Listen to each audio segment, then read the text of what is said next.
What are the worst things out there that you're doing that are destroying your health and just destroying your quality of life? The top 2 causes of death around the world are heart disease and a stroke.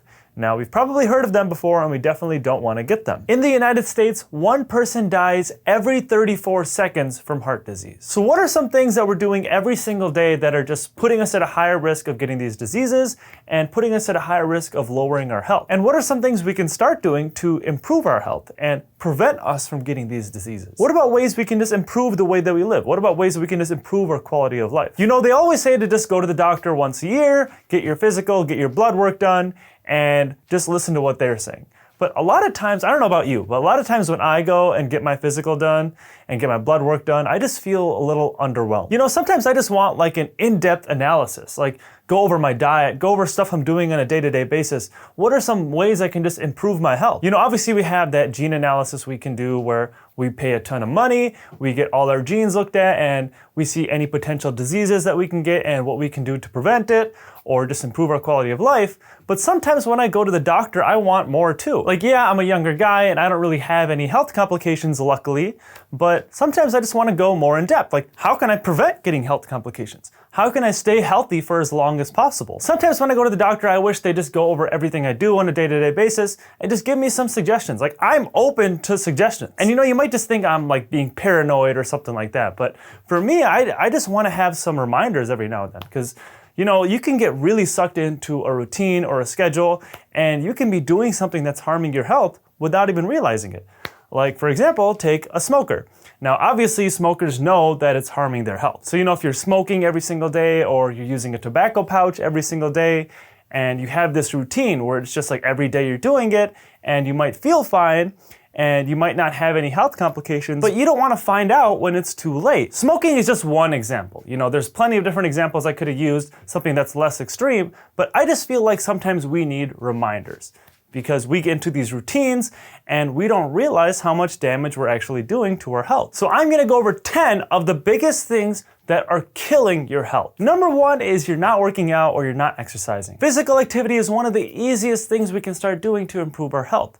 All it really takes is a little bit of time and a little bit of commitment. And I know those 2 things sound more difficult than they actually are, but you can get physical activity done anywhere. You don't have to go to a gym. You don't have to get some membership at this luxury spa. You can literally do a workout at home. Or you can just go outside and go for a run. There's so many ways to get physical activity done. So there's really no excuses here. You know, I remember during COVID where everyone was stuck at home. And it sucked for me because I like going to the gym and I like working out, and my gym was shut down. And it's not like I could go anywhere because everything was shut down. So I just stayed at home.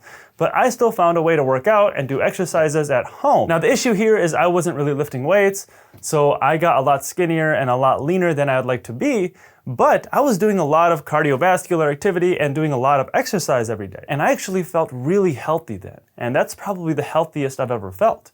Now, luckily, I didn't get COVID during the peak. I did end up getting it later. Now, obviously, I'm not talking about actually being sick with COVID. I'm talking about just the isolation and not being able to go anywhere, but I was still able to do some physical activity. You can literally do so many workouts at home. Just go YouTube some. And the important thing here is physical activity can reduce so many of those stress factors that can actually kill you. For example, physical activity can lower your risk for high blood pressure, diabetes, obesity, heart disease, and these are all things that are slowly killing you. The second thing that's killing your health is you're not taking time to relax. If you're always stressed out and you're not taking any time to unwind and relax, that is slowly killing you. If you're stressed all the time, it leads to so many other health complications. Constant stress can lead to high blood pressure, it can clog your arteries, it can lead to anxiety, depression, and addiction, and even obesity, because sometimes when people are stressed, they overeat. Now, sometimes you need a little bit of stress. Like, you know, when you're studying for a big exam, but you're preparing for it in advance,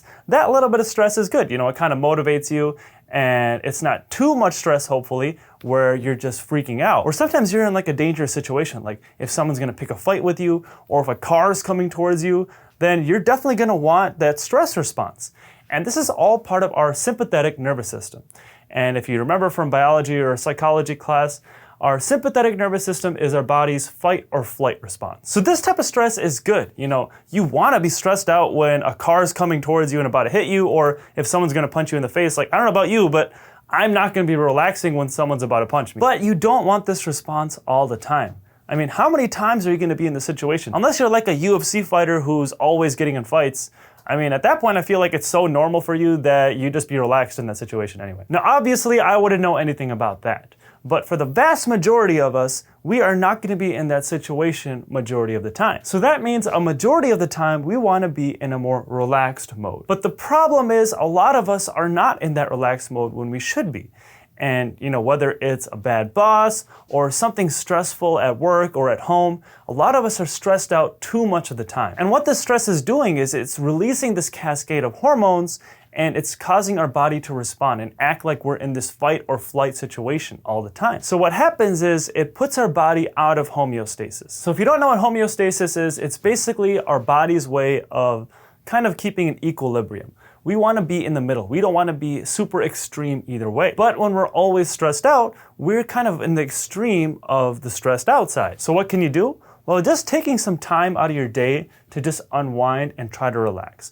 Think of it kind of like meditation, but you don't really have to be meditating, but whatever works for you to just lower your stress. So, a lot of us will just say that, there's no time for this. I'm so busy every single day. Well, I would just say, just schedule it. Schedule a time where you have to unwind and have to relax. A lot of times what works for me, and I'm not sure if this will work for you, but when I'm actually more relaxed and I took some time to unwind, I'm way more efficient with the work I need to get done. Something about it, I just feel like I can focus a lot better and I can get a lot more done, and I have a much clearer picture of what I need to get done. And another simple way you can stay relaxed throughout the day is to stop breathing through your mouth. And this actually brings us to point number 3. Now, I'm not talking about when you're doing an intense workout or when you're going for a run. I'm talking about when you're just at home and you want to relax. So if you're sitting at home right now watching this video, or whenever you're sitting at home just working on something, you do not want to be breathing through your mouth. Human beings were meant to breathe through their nose. And breathing through our nose actually has many different benefits. And I made a couple of videos on this already, and I'm putting a link to those videos in the description below. So if you want to check those out, you can. But one way breathing through our nose makes us more relaxed is we're more likely to use our lungs' full capacity. So the way you should be breathing is you want your belly to be sticking out, because when you breathe in and your belly sticks out, that means that your lungs are expanding and you're filling your entire lungs with air. Now, if you're breathing through your mouth, you're taking these shorter, more frequent breaths. And what happens is you're really only using the upper half of your lungs. So your lungs are not expanding all the way and they're not filling up with air. And when you're breathing through your nose and you fill up your entire lungs, you stimulate a more parasympathetic response in your body. Now, again, from biology class, your parasympathetic response is your body's rest and relax response. And when we only use our upper half of our lungs, like when we're a mouth breather, that will stimulate a more sympathetic response. So again, you're going to be more in this fight or flight mode all day long. So that's why breathing correctly will go such a long way. And if you look at people that do yoga and meditation, this is exactly how they breathe. They stick their belly out and they breathe with their nose. And another way breathing through our nose will benefit our health so much more is we get way more oxygen when we breathe through our nose. And you might wonder, how the heck is that even possible? Because no matter what, if I'm breathing through my mouth or my nose, I'm still getting air into my lungs. Well, again, if you're breathing through your mouth, you're taking these shorter, more frequent breaths. And these shorter breaths are not allowing that oxygen to get absorbed as much as it could be. When you breathe through your nose, you're taking much slower, less frequent breaths, but that oxygen's spending more time in your body, and it's allowing that oxygen to get absorbed and transported to all the right places. And not only that, you might also remember from biology where when we breathe in oxygen, but when we breathe out CO2 or carbon dioxide. And when we breathe through our nose, it allows that carbon dioxide to spend more time in our body as well. And you might think, hey, I need to get rid of that carbon dioxide. Well, carbon dioxide actually has a lot of benefits as well. And it even helps our oxygen get absorbed. And you get loads of other benefits as well. Like, you're way less likely to get sick if you're a nose breather. Your nose actually filters out 98 to 99% of viruses and bacteria, whereas your mouth will really filter nothing. It's all that air is just going straight to your lungs. So if you're always breathing through your nose, you're less likely to get sick. Also, when we breathe through our nose, it helps our jaw get more developed. And this will happen more when you're a kid versus when you're an adult. When you're a kid, your jaw is still developing and still able to change, versus when you're an adult, your jaw really can't change anymore unless you get a surgery. So when you're a kid and your jaw and your mouth is still developing and you're breathing through your nose, your tongue is naturally resting against the roof of your mouth. And the roof of your mouth has this suture down the middle of it. That suture is still kind of open when you're a kid. And when your tongue is resting against it, like when you're breathing through your nose, it stimulates that to kind of expand. And what that'll do is, one, it'll allow your teeth to have enough space to come in. Because like when you go to the orthodontist and you get those expanders, this is kind of naturally doing it for you, where it'll widen that jaw and it'll give more space for those teeth to come in. And the other thing it's doing is it's expanding that airway. And what that means is it's allowing more air to get into our lungs. Now you can just guess that if you're a mouth breather and your tongue is not resting against the roof of your mouth, that you're gonna have this narrow, constricted face. And not only that, you're not gonna be able to have as much air going to your lungs, because since you have such a constricted face, it's gonna be so much harder for you to breathe properly. The other benefit from breathing through your nose is you're gonna get way better sleep. And this actually brings us to number 4. And the fourth thing that's killing your health is you're sleeping like crap. Look, we have an epidemic in the United States, and it's called bad sleep. And a lot of people have what's called these airway issues, where they can't breathe correctly. And other people have sleep apnea, which kind of goes hand in hand with some people that can't breathe correctly. So I made another video on this, on why you're sleeping so bad and how you can actually improve your sleep, and I'm putting those links in the description below. But one way you can improve your sleep is to, again, breathe through your nose instead of your mouth. If you're a mouth breather, you're way more likely to snore. Now you might just think that people who snore are just those annoying people and they're getting great sleep, but you're not, because you can't sleep when someone's snoring. Well, actually, people who are snoring are sleeping awfully. So when you breathe through your nose, again, your tongue is resting against the roof of your mouth. But your tongue is a big muscle. It's not just in your mouth.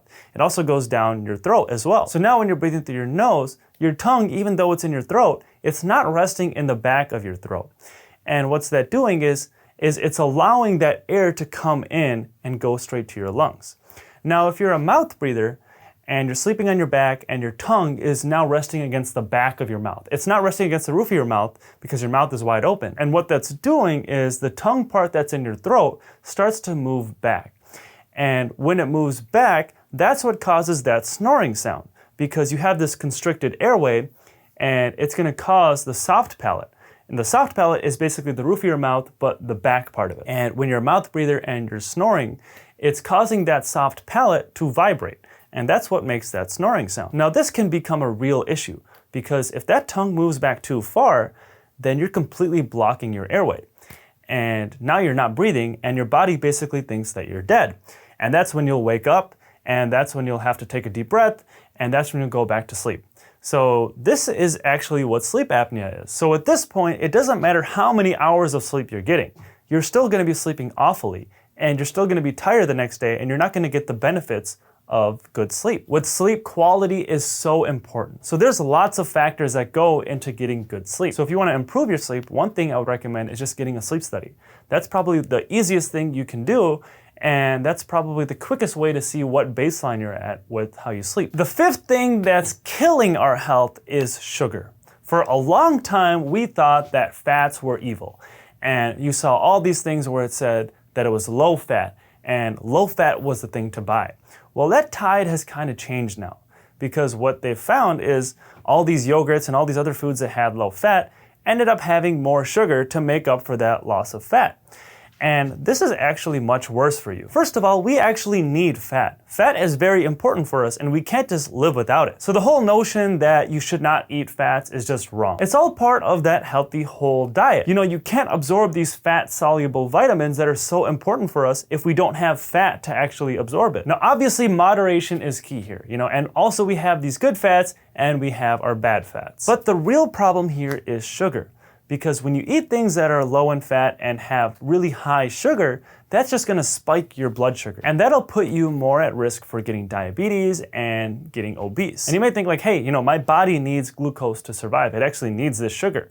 Well, our body actually naturally breaks down food that we eat into glucose already. So you really don't need to eat sugar. Again, everything is in moderation. You can still enjoy your cookie or your Coca-Cola every now and then, But sugar is one of those things that are silently killing us. Number 6 is you are eating way too much. Look, if you don't exercise or you're not trying to gain weight, why are you stuffing your face all the time? It's okay if you don't finish that steak. No one's gonna judge you, I promise. You can always take it home and eat the leftovers later. Now, obviously, everyone is different.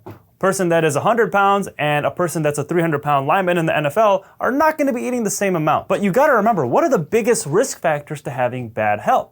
You know, it's overweight, high blood pressure, diabetes, and all these things can be avoided if you stop eating so much. Now, obviously, it depends on what you're eating as well. You obviously want to eat a healthy, balanced diet, but eating too much of anything is bad for you. Number 7 is binge drinking. This is another one of those silent killers. Now, what exactly is binge drinking? Well, the CDC defines binge drinking as having an alcohol concentration of 0.08% or higher. So typically that's about 4 drinks for a woman and 5 drinks for a man. So if you're remembering those college parties you had or the night out at the bar last week and you feel like you're nearing that or you feel like that's what you do on a regular basis, there's a chance that you were binge drinking. So what's the big deal if you binge drink, like versus just regularly, casually sipping on a drink?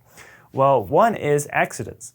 If you get behind the wheel and unfortunately drive when you're drunk, that can lead to a lot of accidents and a lot of unnecessary deaths. And also in regards to your own body, it will damage your liver and your other organs, because alcohol is literally a poison that you're putting into your body, and now your liver has to work to detoxify it. And the CDC even labels alcohol as a carcinogen, meaning it causes cancer. Again, just like anything, moderation is the key here. Number 8 is smoking. Now this is an obvious one, but I had to include it anyway. Smoking literally harms every single aspect of your body. And this one is the one that gets me. Smoking is the leading cause of preventable disease, disability, and death. Think about that for a second. If you want one of the easiest ways to prevent getting sick and to stay healthy, it's to either never smoke or to quit smoking. The 9th thing that's killing your health is you're never going outside. I don't know how people do it when they're just cramped at home all day or when they're cramped at work all day and they just never go outside. When I'm working and I get any break, I have to step outside because I just can't be cramped in a building all day. And one of the biggest benefits you get from going outside is vitamin D. It's one of the easiest ways to naturally get vitamin D. And vitamin D is very important, just like all our other vitamins are. Vitamin D can prevent us from getting diabetes, it can keep our heart healthy, and it can keep our bones healthy. I mean, don't you just feel good when you go for a walk outside and you just smell that nature and you hear the birds chirping? Just get outside every now and then. Number 10, and the last thing on my list, is you are wearing the wrong shoes. Now, this one might surprise you, but guys, foot and ankle problems suck, and you can really prevent them by just investing in the right shoe. Now, this is something that I really discovered recently, like in the last 5 years.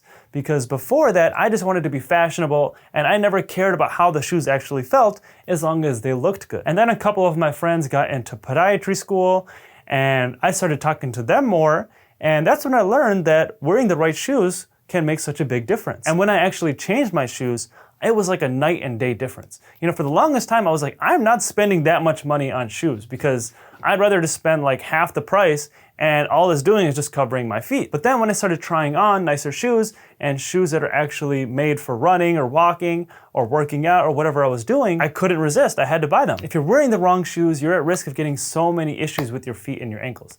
Like you can sprain your ankles, you can have other foot issues like bunions or plantar fasciitis. And just wearing the right shoes can make such a big difference in that. I can't emphasize this enough. And it's not just your feet and your ankles you have to worry about. Your whole body relies on your feet. It's literally supporting all your body weight. So that means you can also get knee problems, back problems, hip problems, you name it. And it's kind of like a twofold attack on your body, because let's say you have issues with your feet and ankles or your knees, and you could have just been wearing better shoes. Well, now you're not going to be able to move as well either. So now if you're an athlete or if you just love going on your walks, but you struggle moving now, well, it's going to just lower your quality of life. So make sure you invest in your shoes. Thank you guys for watching. I hope you liked that video. And if you haven't already, please hit the thumbs up button and subscribe to my channel below. And I'll see you in the next video.